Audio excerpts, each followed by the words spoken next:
ក្រសួងរៀបចំដែនដីនគររូបនីយកម្មនិងសំណង់មានបំណងជំរុញឲ្យវិស្វករនិងស្ថាបត្យករកម្ពុជា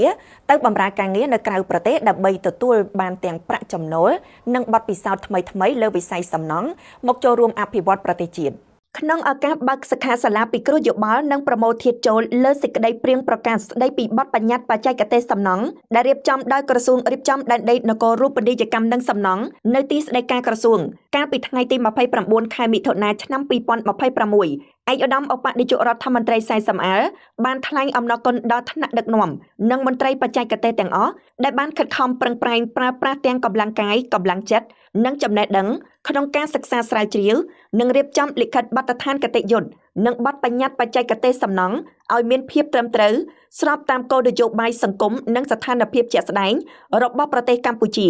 ឯកឧត្តមឧបនាយករដ្ឋមន្ត្រីបានមានប្រសាសន៍ថា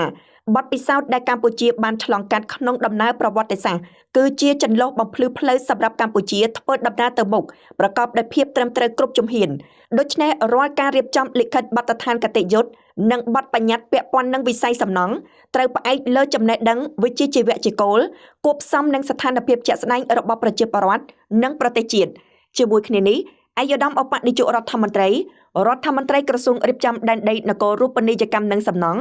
បានបង្ហាញបំណងចង់ឲ្យមានការបញ្ជូនវិស្វករនិងស្ថាបត្យករកម្ពុជាទៅបម្រើការងារនៅក្រៅប្រទេសដូចជាប្រទេសសិង្ហបុរីជាដើមដើម្បីទទួលបានទាំងប្រាក់ចំណូលបទពិសោធន៍និងបច្ចេកវិទ្យាថ្មីៗលើវិស័យសំណង់ហើយអាចនាំយកចំណេះដឹង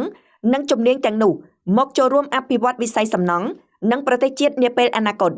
ឯកឧត្តមឧបនាយករដ្ឋមន្ត្រីក៏បានណែនាំឲ្យអង្គសិក្ខាសាលាពិចារណាឲ្យបានទូលំទូលាយអំពីអត្ថប្រយោជន៍នៃគ្រឿងបង្គុំសំណង់និងទិដ្ឋភាពរួមផ្សេងទៀត